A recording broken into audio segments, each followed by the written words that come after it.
Hello, and welcome to The Chat, a new series of community conversations sponsored by the New Bedford Light.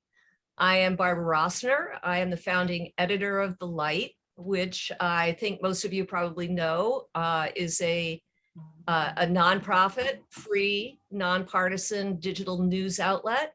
We are very focused on in-depth contextual coverage of the most important issues facing the city of New Bedford and the region, and also including a very broad and I would say eclectic spectrum of community voices. We've been publishing for just 7 months, and I can tell you that from the very beginning, we determined that the arts are absolutely essential to New Bedford on many levels, culturally, financially, creatively, but also as a really fundamental element of the city's identity.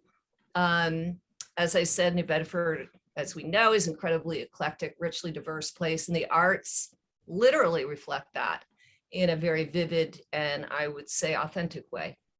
It's fitting then that the first episode of The Chat would focus on the arts, and in particular, the ways in which local artists have faced so many challenges here in New Bedford over the years, from the 70s, 80s, 90s, and now COVID days. Tonight, you will hear from 4 visual artists who are based in New Bedford, who will talk about their experiences. Jack Spillane is the Light's columnist. He has lived and worked in downtown New Bedford for over 20 years. He's also a very sharp observer and avid consumer of the arts. And he will lead the conversation, which we will limit to an hour.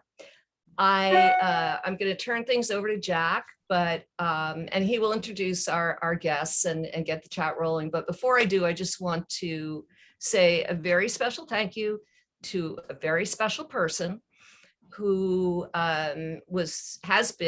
continues to be a driving force behind the arts, behind the New Bedford Light, and behind this gathering tonight. Thank you, Crystal Campbell, for all you do for New Bedford and the region and for us. So it's all yours, Jack. Take it away. Thanks, Bobby. I'm so excited to be here tonight. I've been here for 22 years in New Bedford, and as far as I'm concerned, the arts is what has brought the city back, and it really is the next wave. So without further ado, I'm going to introduce our 4 artists, and I'll say a little bit about each of them, and then I'm going to let them add a sentence or two to fill in the gaps. First, we have Ron Fortier, who's a painter. I'm reading from his bio here. He works in socially conscious figurative expression, has in recent years painted about the Tulsa Race Massacre and slavery in the 19th century, children sold into slavery in the 19th century. He's exhibited in Portugal and across the US. Ron, welcome. What else? Thank you. I'm happy to be here. Thank you for asking me. I'm also the co-collaborator, co-founder of the Artist Index, along with Jeffrey Watton from Spectrum Marketing Group. And we've set out a few years ago to document as many artists as we can on podcasts. And right now, we're 105th. And Nancy and Fitz are both on the podcast. And Amy, as soon as we can, we've got to get you on a show as well. That's great. And that brings me to Nancy Hayes. Nancy is a studio artist and a painter. She also works in ceramics. She has an ebook out, Anatomy of a Small Universe. And I this week I browsed through some of your work, Nancy, and it's just wonderful. I can't say how beautiful it is. What am I leaving out? It's for sale. I did the free version. Well, a little correction. I used to work in clay. I was a ceramic sculptor. I found myself in New Bedford in 1987 to go to graduate school at what was Swain, and Chris Guston was teaching in the ceramic department, and I came to study with him.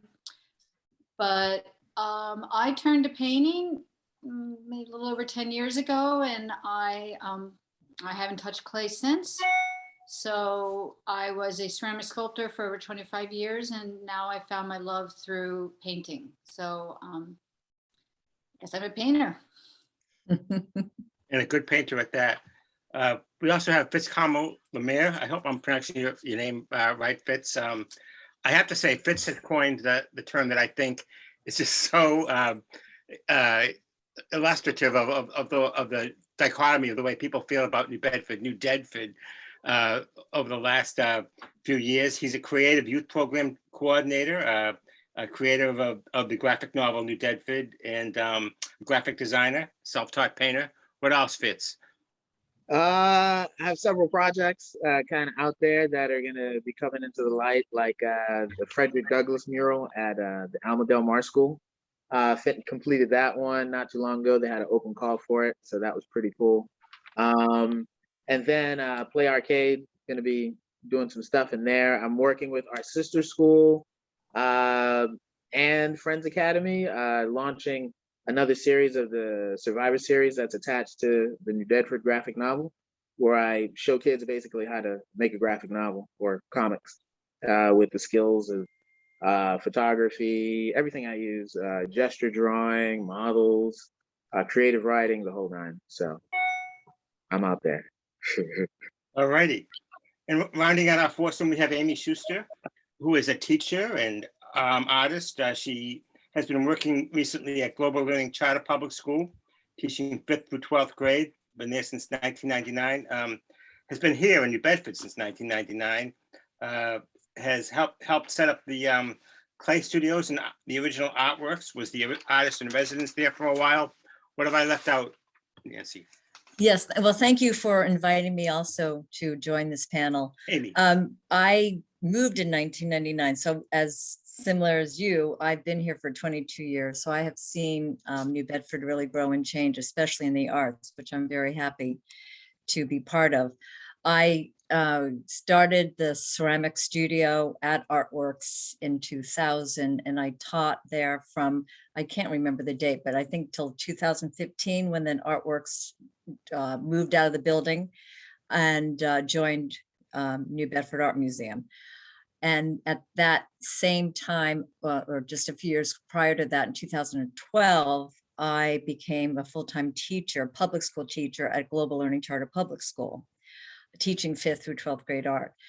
And I never thought I would be a public school teacher. I was an artist for many years, teaching at museums and maybe at Artworks or private lessons. And I decided that I wanted to teach full time, and actually because of the money, I needed money too. I needed to have a career in making money. It's very hard to be an artist, I think, and survive and make money. So teaching became my second love. And so I've been at the Global Charter School teaching there. It's over 10 years now, and I really enjoyed working with the students. I teach not only 3D, 2D, I teach graphic design to the high school students. And yeah, I've just been really enjoying it. All righty. So I'm going to start out, and I'm going to just put out my take on where New Bedford has been. I've seen the, well, I wasn't here when Crystal Campbell started Artworks and the whole beginning of the Renaissance, but I've heard about the transition from Swain School to the College of Visual Performing Arts. I was here when it finally got to the Star Store. I saw the effect on the downtown, and just as it seemed like it hit its high point, that it really was cooking, with gas. You had the Hatch Street Studios in the north end, the Kilburn Mill in the south end. The pandemic hits, and what did that do to us? So we'll start off with Ron. What has the pandemic done to the New Bedford art scene? Well, the other part of my life was spent as a marketing instructor, benefited adjunct at the Charlton College of Business at UMass Dartmouth. So sometimes it's really hard to shut off my marketing brain. So I pay attention to a lot of things that are going on. And there are individuals, Fitz among them, didn't have gallery representation. And all of a sudden he starts getting commissions and work is coming out of the woodwork. Where there are established artists who had galleries, they were represented by galleries, and all of a sudden their world just came to a screeching halt. So it's really, it's like sifting for gold. We're still trying to figure out what is exactly causing things. But at the same time, before the pandemic hit, don't forget there was this big rush to get everything online. And that affected galleries quite a bit. I was going to visit a friend in Spain and wanted to visit some galleries in Salamanca. And there were like over 20 galleries that just folded within a matter of a couple of months because they couldn't take the pressure from the online venues. Cherish and U Gallery and Saatchi and all those other galleries. So there's still a lot of swirl that's going on. But the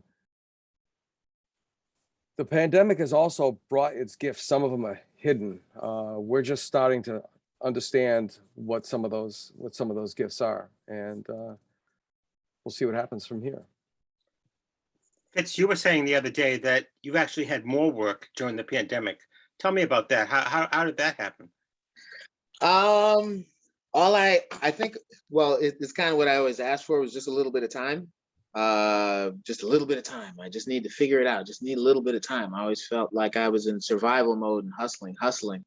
And then the pandemic hits, and I remember March 20th was like our last day working, and I looked at my buddy Earl and was like, what were we gonna do? I was like, we know what we're gonna do, like we kind of already had these plans. And so I just started painting, and because I had time, and it was very therapeutic for me because I had no idea what was going on. But then I started selling the paintings, and then every time I would sell a painting, one or two more people would want a painting, and then it kind of just exponentially kicked up. And then I got offered to do another mural at Play Arcade. Now I'm going to be doing a second one, hopefully pretty soon. And then murals just started coming at me. So it was like different work. I'm kind of a jack of all trades. I do graphic design and all kinds of other stuff as well. So, and all of these things are things that I can do from home. I don't need to go anywhere. So I had about a good stretch of a month where I got to buckle down and just started creating. And so I used the curse of the pandemic as a blessing for me, because all I needed was a little bit of time, and I took advantage of it because I told myself, like, what are you going to do if you waste all this time, this free time that you asked for? What are you going to have to show for it? So now I have a full-time art career. So it sounds like you were on the upward spring, and the pandemic gave you this time to really concentrate on the in-studio work. Nancy, was it similar for you? You're a studio artist. I find everybody else's story really interesting because, there is that, for some people, it was a gold mine, and for others, it was devastating. And it kind of depends where people are at. And, the interesting thing, artists are creative, right? So it's like when you only have 5 ingredients in the kitchen and you got to make a meal, well, you find a creative solution, you find a creative way to do it. And I think that artists are blessed in that way. But there's also the other side of the story. Not everybody has that up and go. Not everybody's got that same kind of drive. And when things shut down around you, it can feel oppressive. It can feel depressing. It can feel lonely. So I think everybody's going to have their own story about this. I don't think there's any, we had COVID and it wiped everybody out. I just think that there's a lot of variation in how people handled it. For me personally, as a studio artist, because I do spend so much time alone and I'm used to it, it didn't really affect me on that level. But psychically, it did play into something. And for me, what I did is I even further isolated. It's hard for me to further isolate, but I changed mediums. I started doing a watercolor, and I started doing this piece that had no end, and it kind of built on itself. And there was this momentum that was building in my studio and in my work that surprised me. It took me in a direction I would probably not have gone had the shutdown not have happened. So for me, I think it ended up being a very positive situation. Great. Now, Amy, you have a little bit different story. You're in the classroom, and that must have come with its own set of challenges. Global Learning Charter Public School. How did the pandemic Yeah. affect you there? Well, for me, as a teacher, as all the teachers during the, when it started in March 13th, 2020, we went remote, and, it was a week to week, month to month situation. Remote was difficult in the beginning. You don't get the sense, you first of all, as far as what you can teach with the curriculum, kids are at home, they're in their bedroom. There aren't supplies. So we had to get really creative. I mean, I had to revamp my entire curriculum during that time because, we couldn't assume kids even had pencils sometimes. Sometimes I'd have kids draw on an envelope, draw on a paper bag. They say, I don't have any paper. And I'd say, well, did your mom go shopping, or whoever you live with, did they go shopping? Do you have a paper bag? Did you get any mail?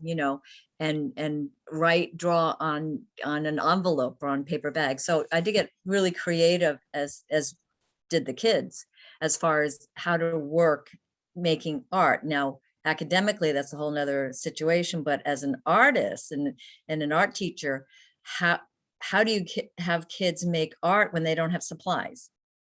So that was a challenging situation.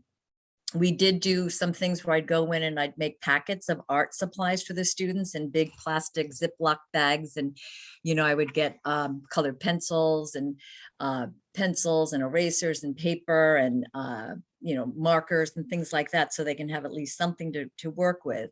And it was up to the parents or the children, the students, to come by the school to pick that up. And that worked, I would probably say 50% of the students did pick up their supplies. Other students would have supplies through their parents. So I think that was the most challenging.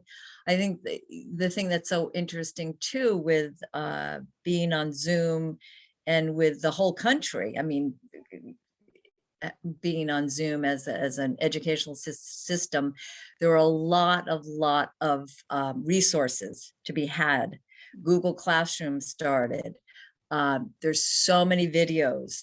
There's so much that people could learn and use. There's all these apps, all these programs that would help the kids academically and artistically. And that was really great. Kahoot games, booklet. There's so many other things that aided the kids to keep their interests instead of getting bored, just looking at the teacher, trying to talk with the teacher and the student. Yeah, so that was challenging, but now I have a whole new curriculum. So I can fall back on a lot of other things if we had to go.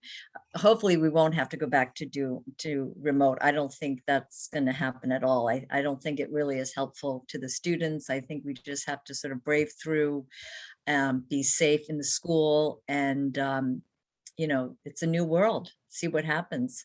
Did you feel like you could teach something like art effectively remotely on Zoom? Because we hear about all these other schooling that didn't work as well remotely. Yeah, I think it was interesting. We would have some kids video themselves while they make work and send the videos. Sometimes I would just have the kids hold up their work and show their artwork. I mean, I think, did we reach all the kids? No. Did we reach 50% possibly? Yes. Were there a lot of students that just, sort of tuned off, because they're sitting in their bedroom? They could read, they could sleep, they could eat, they could be on their phones. You didn't know what they were doing, really. And some students didn't even have parents home in the house with them. So yeah, it was just very challenging. But we did the best we could. And I think some kids liked it. They liked being home, and they liked making work without, at least some students told me they liked making work without a lot of people around watching them. They felt more comfortable doing it on their own. But yes, it was definitely a challenging situation. And I'm glad I'm back in school with hands-on supplies and actually having the kids work with real art supplies and yeah. I'll throw this next question out for whoever wants to answer it, and then others join in. in the beginning of the pandemic, the galleries were closed for a long time. I lived nearby to Gallery X, and my heart went out to them. They just could not have anybody in there. The same thing was true of the other galleries. How do you think the closure of the galleries affected the New Bedford scene?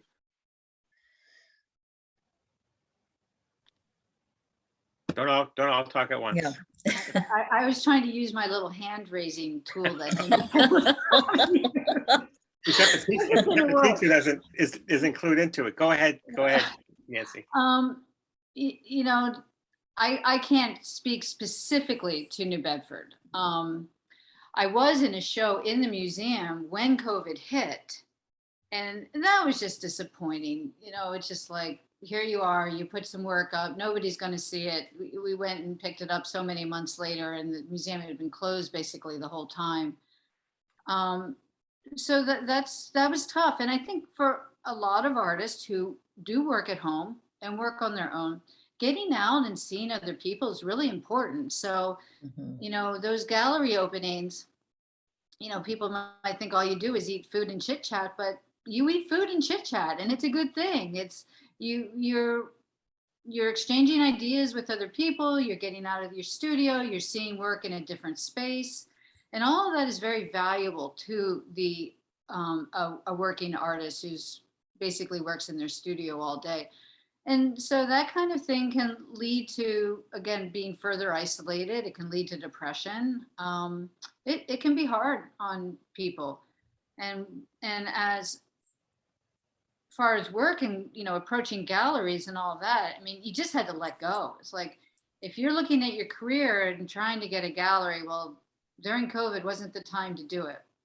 And I can say personally, I had shows scheduled that got pushed up and pushed along. And so you think you're working for a certain time, and now, well, we're pushing that show up 6 months. I mean, currently I have something I was supposed to do in December, and they were like, well, we don't know when it's going to happen because everything's been pushed back.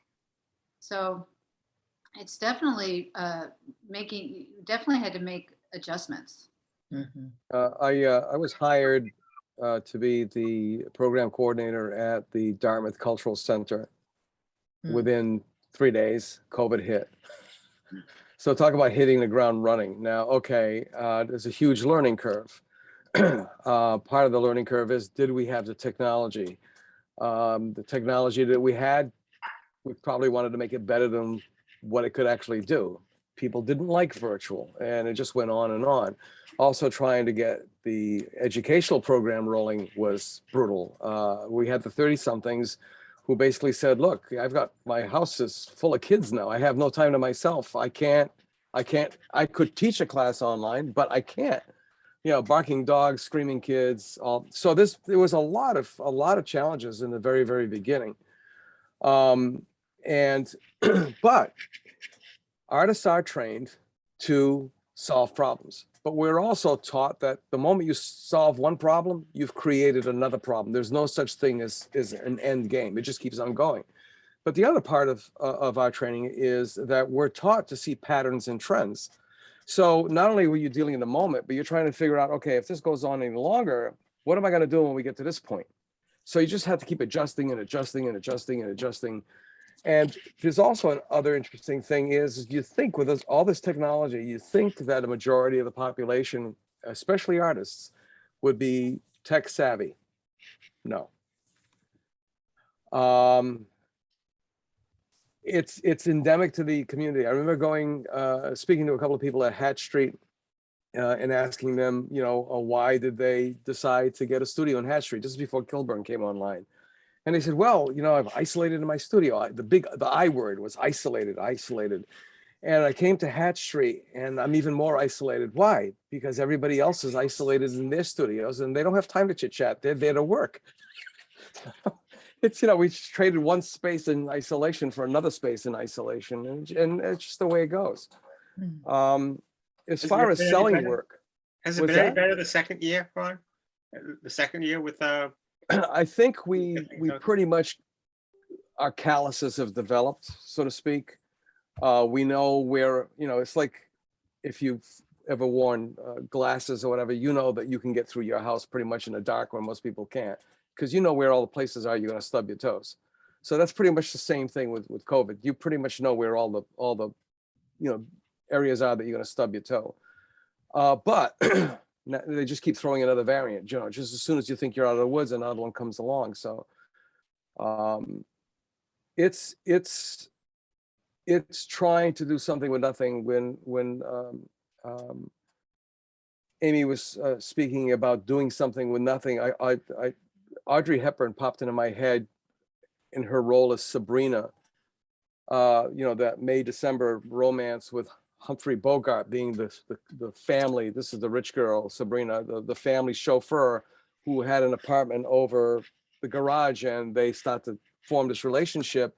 And she comes over and she's going to prepare him a meal. And she's going through all his cupboards, and he says, "I'm sorry, there's nothing in my cupboards. I'm a bachelor." She says, "No, you don't understand. I went to the Sorbonne, to the Cordon Bleu.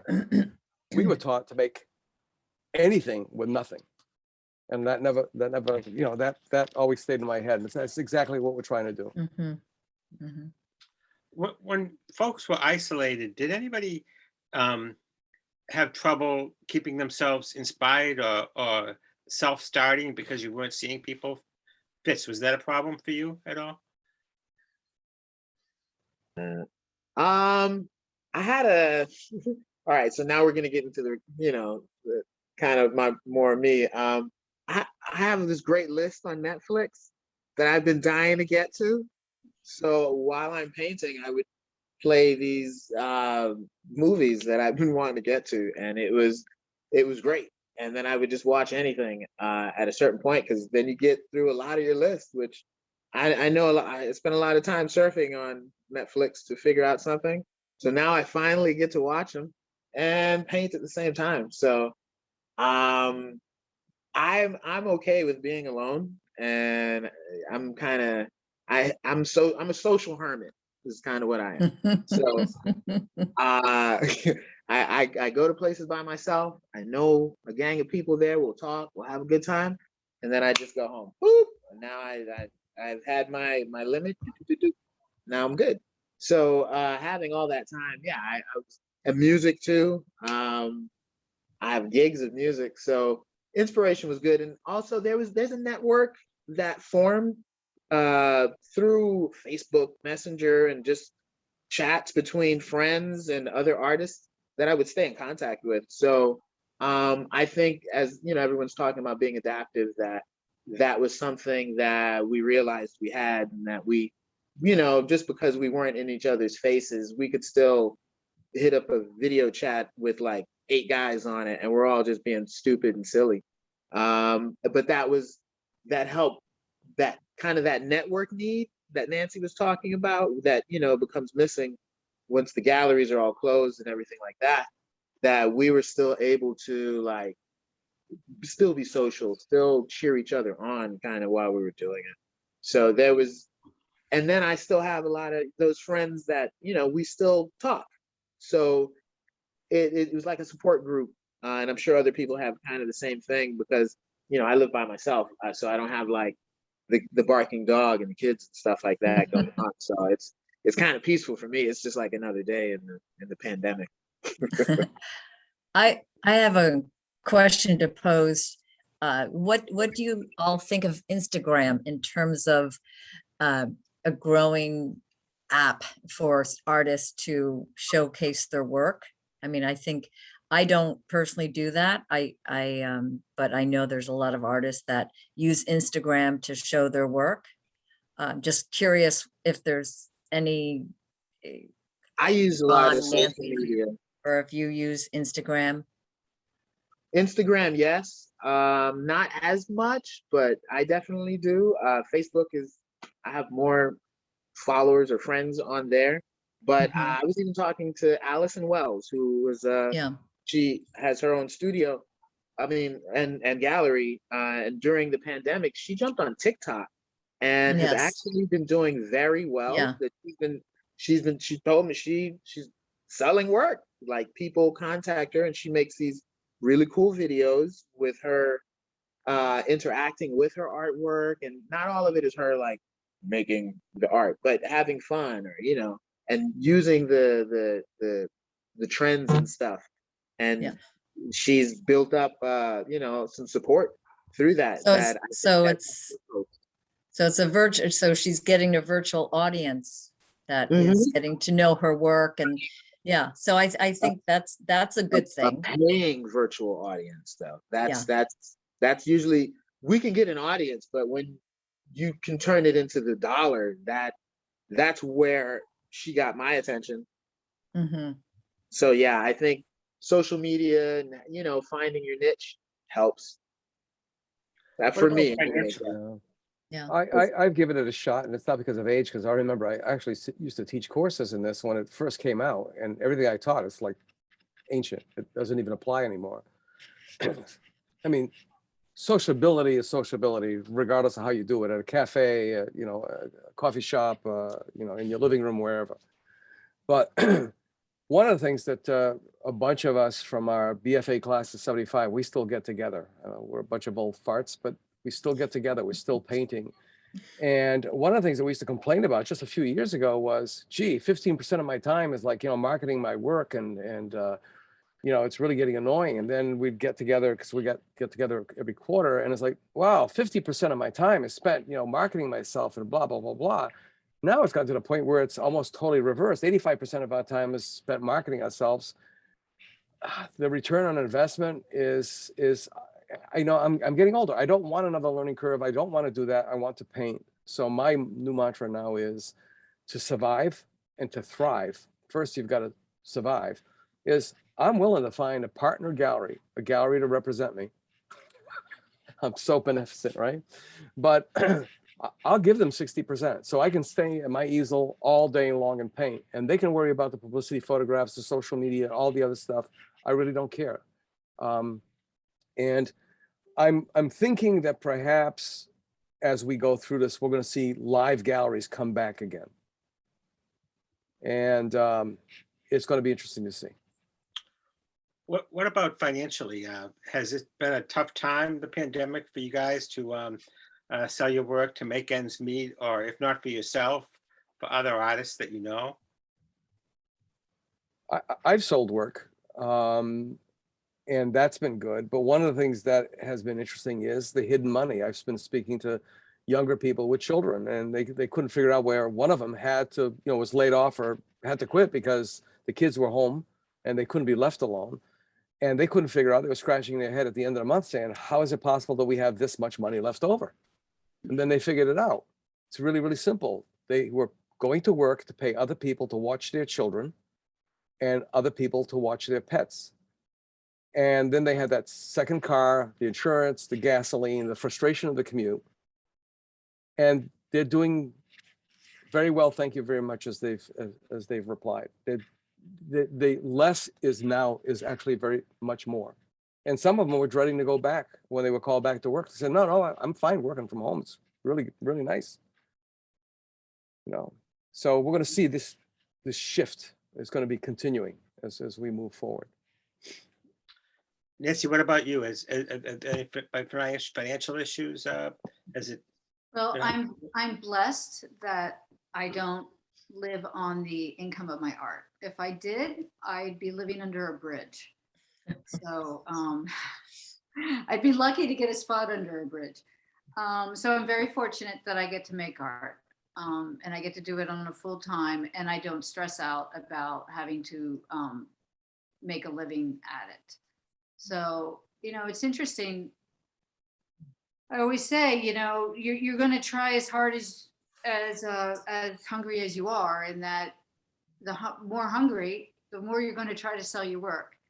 And it can be a curse of not being hungry, because you're not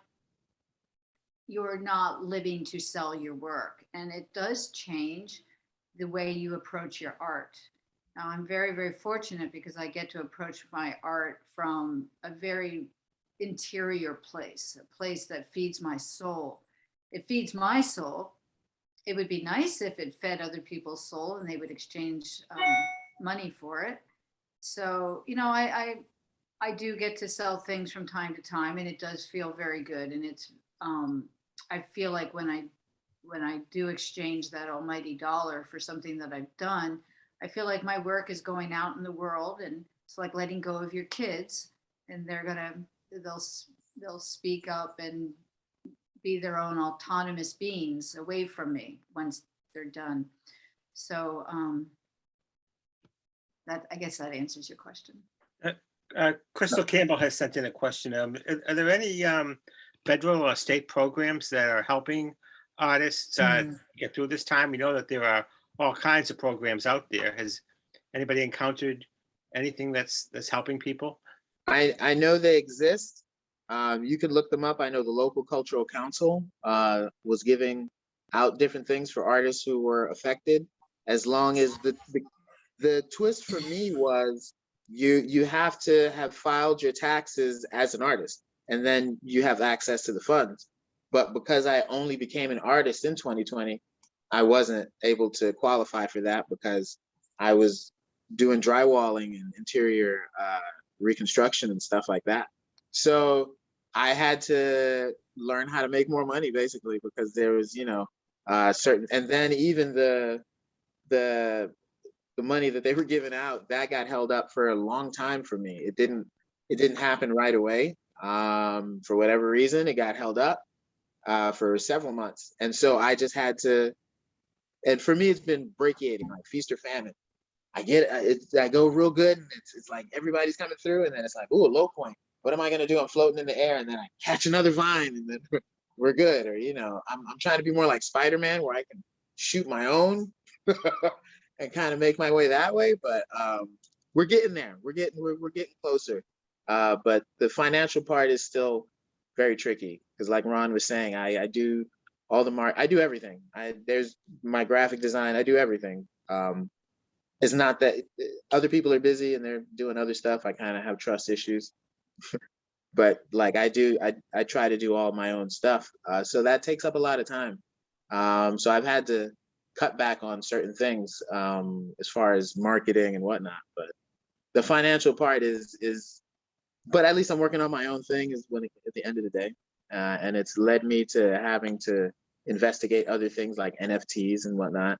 How to make money off my artwork in different ways. So I'm always trying to grow and adapt to how things are, as aforementioned. So that is a constant thing with me where there's money out there. I just haven't figured out how to get it. Me too. Amy, have there been programs that have come in for kids, particularly city kids, that you've seen that are COVID related? It's a good question, and I wish I had a better answer for you. I know for myself, when I was more of a working artist, the Cultural Council was a big help. The STAR program, which was through the Cultural Council, that aided and helped and gave money to visiting artists. That was good. I was a visiting artist at the Swansea School and a number of other schools around the area, and they give you money to go into different schools and work with the students and create an artwork, and then you get paid for that. So those are the programs that I'm familiar with, but not anything that would help out the students at Global that I'm aware of. Yeah, it would just be great to see some of this American Relief Act money go to some of these kids who have, artistic abilities, but not a whole lot of opportunity in the cities of New Bedford and Fall River. Well, I don't know. I think like the art museum and artworks. I mean, I think those are the programs that would need the money. The public schools get money elsewhere, but I think like to keep Gallery X alive, I know they do some classes, and to keep the New Bedford Art Museum alive with classes, and other sort of museums throughout the Massachusetts. I think the programs money funding for them would be beneficial to help kids. But I'm not as part of it as I used to be when I was more downtown and working at artworks. I was much more involved in the city and now a lot of my time is really just teaching at Global and working with the kids there. Jack, I could use some of that money out there. I have September 2020. It was the Survivor Series 1.0.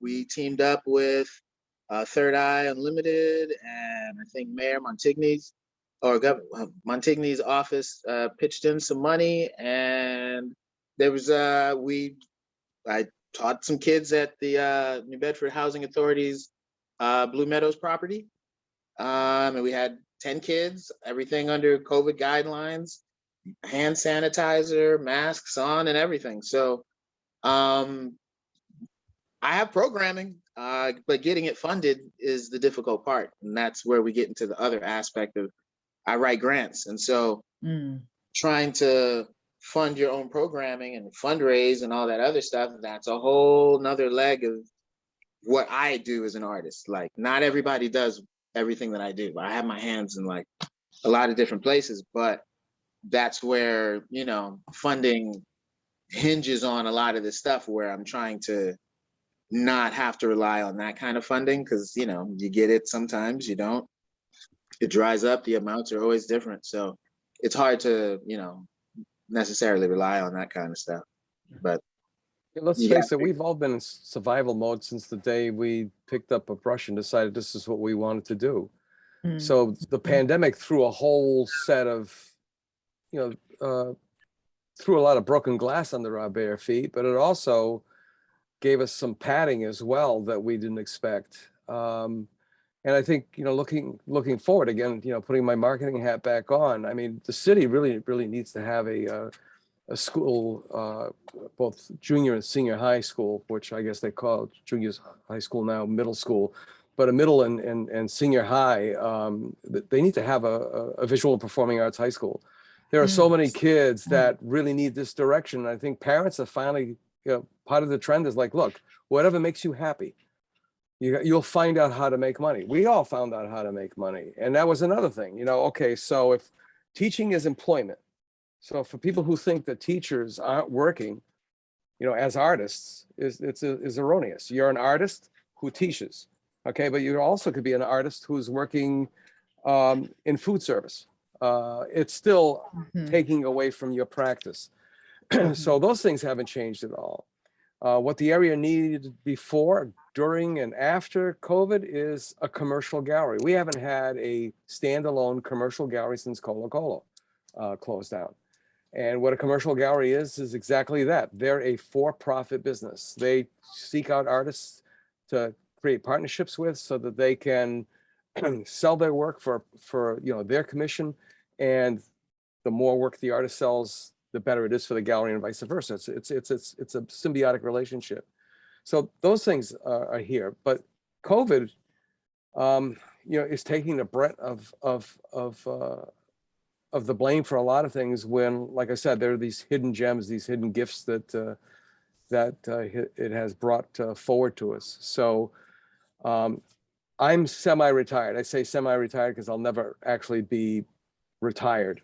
And that was lucky.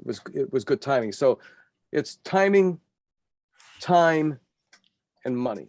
And that's what it always comes down to. Well, and I just have to ask you what that wonderful painting is behind you. I know it's, even at a distance, it's quite compelling. It's okay. This is part of the Charity Ann Gone series that was based on my wife's third great grandmother, who was enslaved on a breeding plantation in Virginia. And two of her daughters were sold away from her. And I did 6 paintings based on what happened. We have no idea what the third great grandmother's name was, what she looked like, but we do know one of the children was Charity Ann. That's my wife's second great grandmother. The other little girl was sold along the way.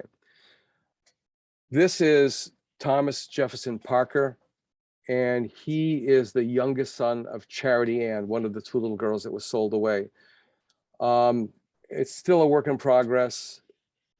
The half black, half white, as one young woman referred to mulatto which is an old-fashioned term. Mulatto skin is rape skin. It very rarely comes about from any other way. So he lived in a world where he could pass. He was that fair skin. So there's all these other little factors that are coming in. And then I have another painting on the easel that I'm working simultaneously, which is her grandmother, Beatrice Parker. And it's just to close that out. I'm dealing with issues that happen to, be in a family with slavery, but I'm also working on other projects that have nothing to do with race or whatever. It's just people stuck between a rock and a hard place.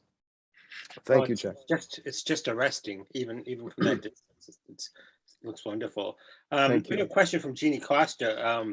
As we begin to come out of this pandemic, it seems like this last great push with Omicron not being as perhaps not being as lethal. I guess the final story is not out yet, and maybe after it's run its course in the spring, there'll be some opportunities for more gatherings. And Jeannie wants to know what you would think of an exhibition on the roof of Kilburn. And I say here, but nobody asked. What do you guys think about it? I'll jump in quick. Fitz, do you remember when Don Wilkinson coordinated the first live show of the pandemic at the Poor Farm?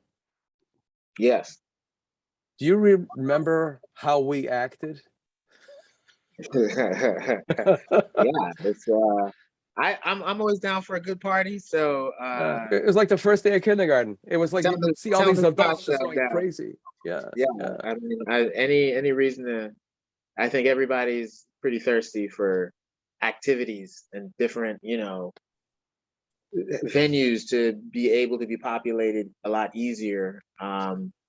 Because the value of socialization was kind of put out there now, where everybody, you thought you were a loner, you had to test it.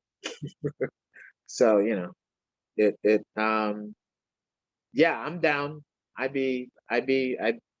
not sure how the organization of that's going, but my plate's pretty full. But I'm down to be a part of something like that. I know Beatrice Oliveira and some other folks, Den Santoro left some. Sorry to segue into, but somebody mentioned resources, and they kind of mentioned some down there. I wasn't sure if you're going to get to that, Jack. Is that a painting of Mahatma Gandhi behind you? Well, yes, it is. Very nice.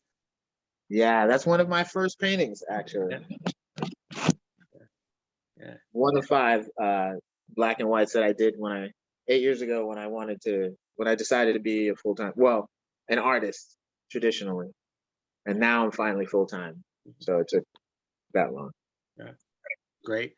I wonder if I could just circle back a little bit to the idea of a commercial gallery that Ron brought up. What is keeping us from having a commercial gallery?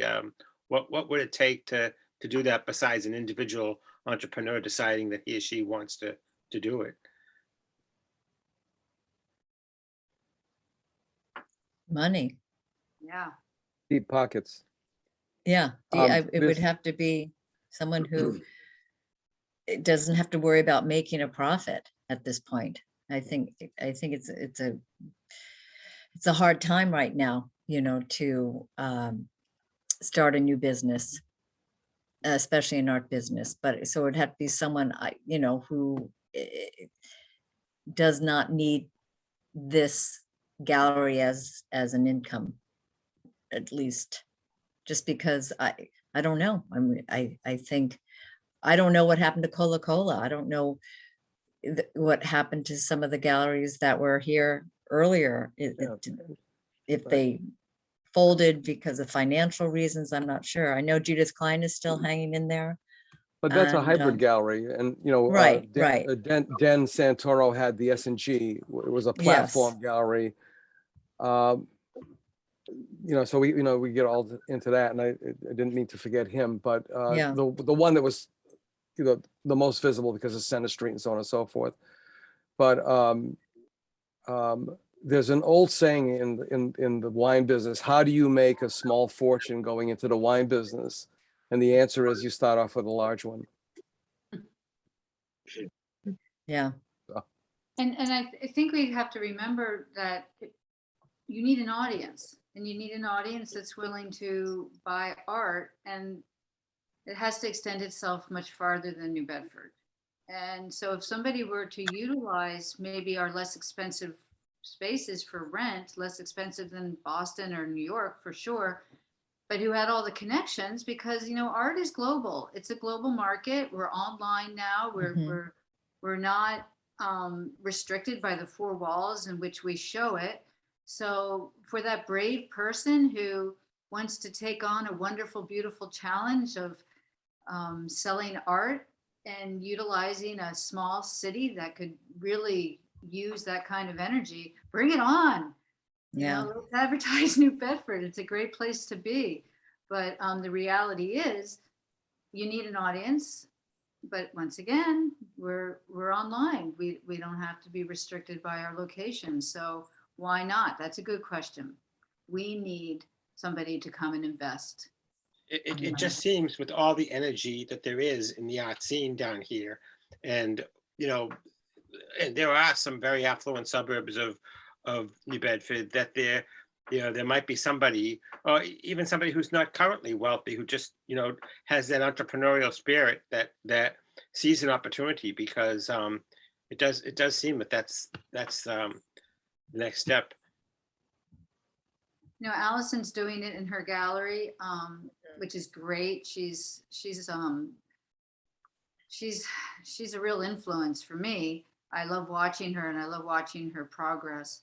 Personally, I'm going to start working with Riverside Art and have them handle a print collection for me. I also sell through Artful Home, and I'm on Singular Art, which are online platforms. But because I love to make my work affordable. My work is relatively expensive. It takes me a long time. It takes me over a month just to do one painting. So to have that opportunity to sell it in print form and make it affordable for me is very exciting. So that's one way of reaching a broader audience, and one doesn't have to be affluent to own art. Are those light blue and purple paintings over your head yours, Nancy? Those things over there? Yes. Yes. Tell us a Yeah. little bit about them. Those are two paintings in a series of 8, and those are small for me, but I enjoy working smaller series because I can work faster, and I work through ideas faster. But right now I'm back to painting kind of a larger painting after doing a series of watercolors that I've been doing since the summer. So, and that was because of COVID. COVID pushed me in a new direction. It got me using a new medium. What was that series about? What was that series about? Oh gosh, juxtaposition of forms. There's a lot of layers in there that you can't see. So the hidden layers opposed to the ones that you see.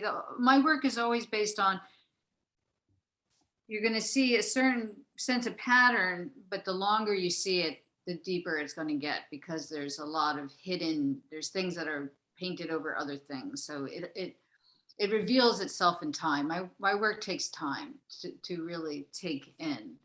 So one needs to live with it. Back to the marketing. And since I've asked everybody else, I'll ask Amy. I can't help, I don't know if it's a piece of art or not, but whatever that is to your right above you with the blinking lights is that's a ceramic mask, a clay mask that I don't know how Fitz zoomed in, but I was a ceramic artist. I used to make a lot of small chairs is what I was known for a while, the chair lady, little eclectic sculptural chairs. But that's a ceramic mask because I love making masks, and that's actually one of the projects that I do with the kids, making masks. But that's a mask that actually has a chair around the nose, and then it has a little gold house with a tree growing out of it. Sort of talking about my roots and home, as the house and this tree is symbolic for home and roots. And but so that's, yeah, that's one of my clay pieces. I And- do and have how a did- studio above of a No Problemo. It was where Allison Wells was at one point. And I don't work as much. It's hard teaching all day. And not that it's hard teaching all day. I love teaching, but I find myself, it's hard to teach and make art and at the same time. It just so I don't get into the studio as often as I'd like to. And how is it that the eyes blink? I don't think the eyes are blinking. I think Huh. that's yeah, the eyes aren't there. There's no blinking that I know of going on. Are you Because seeing something blinking? Me staring at the screen too long. Maybe that, yeah. Yeah. It's an inanimate object Okay. out of clay that I could put little battery eyes behind it, I guess, and have the eyes blink, but no, there's no blinking going on, but Okay. yeah. So we have about 5 minutes to go. We'll wrap up. Does anybody have any final thoughts on surviving the pandemic? How New Bedford has done surviving, and are we there yet? And where do we go from here? We start with you, Fitz. I think we're gonna see some people kind of taking more chances. I think Allison Wells is the best example of someone who has just diversified her portfolio through marketing and investing her time and efforts into something. And now it's an added something to her arsenal as she promotes her business now globally. Where before she was, it was a little tighter. And me, I've diversified with skills with using an airbrush now, and I'm taking chances on branching out in different ways and trying to figure out just how to adapt to these times, because that's the only thing that's happening is changing. Like everything, change is the only constant. So as long as we're adapting and as long as I can kind of figure that out as I go, I know that, that's kind of how I've survived this long. But now I get to survive as an artist, as opposed to, just working for somebody else. But I think being a jack of all trades, like I have the kids programs and I have do the grant writing, and I'll do a part-time job here, an after-school program with kids and portraits and murals.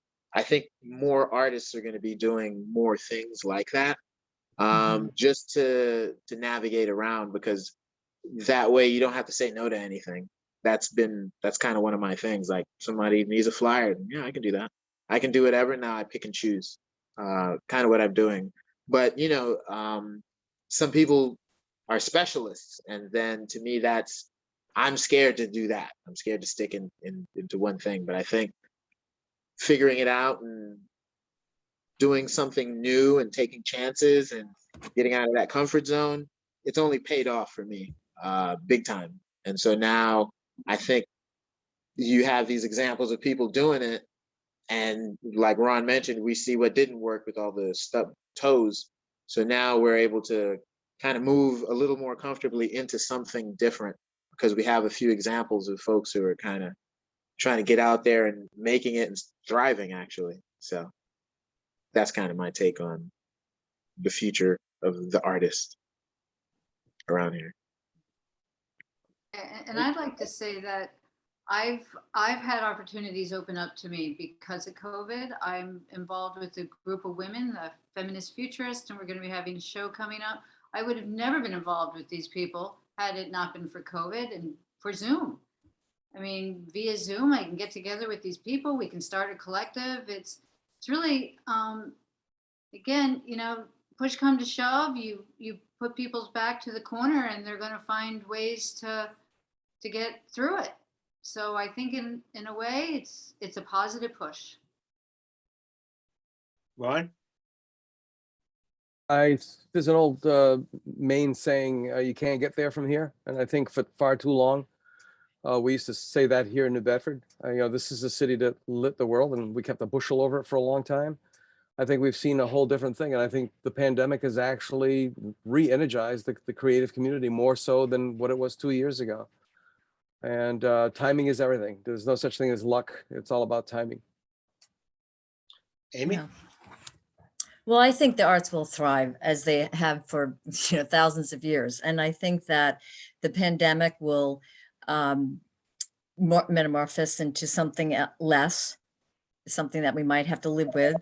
But I think we'll get through it. I think that New Bedford has come, I've seen it change in the last 22 years, where there's Hatch Street, Kilburn Mills, co-creator space, Allison Wells. I do miss a few, like Cola maybe, as far as a wonderful sort of commercial gallery for artists to show work and for the audience to come and look at artists' work.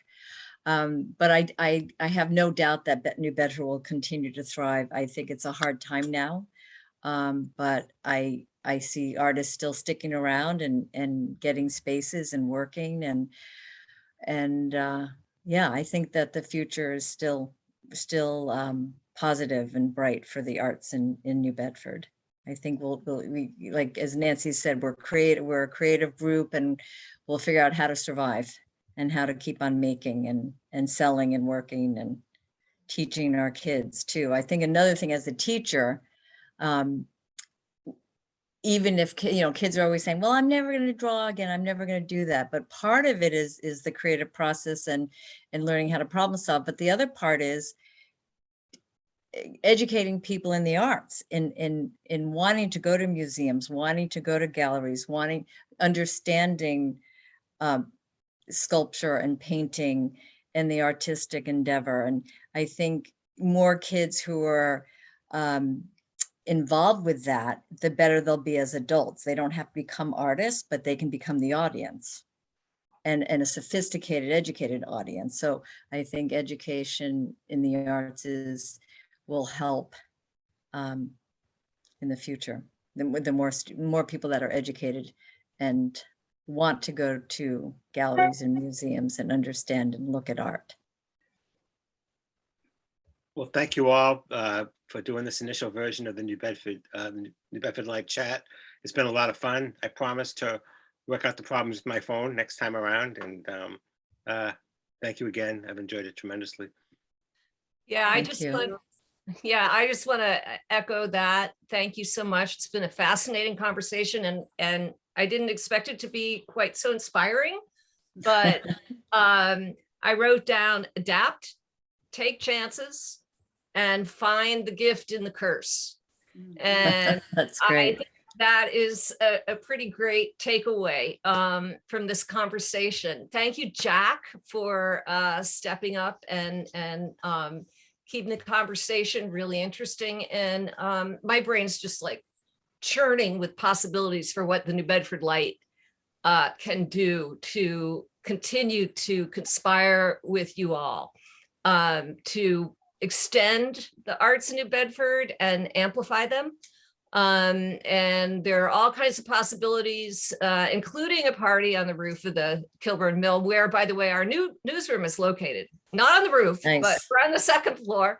And in the meantime, just check out newbedfordlight.org. We have a daily arts calendar, arts and culture calendar, which I'm happy to say is getting a lot of attention from the general audience. And I think it's just really great to be able to showcase the work you're all doing. And I love seeing the work on your walls, by the way. That was an added treat. So the chat will be back. We're going to try to do this as often as we can with different folks around the city who have interesting things to say, and we will keep you posted about that. And until then, be well, stay safe, and enjoy New Bedford's incredible art scene. Thank Thanks, you. everybody. Thank you. All right, see y'all. Ciao.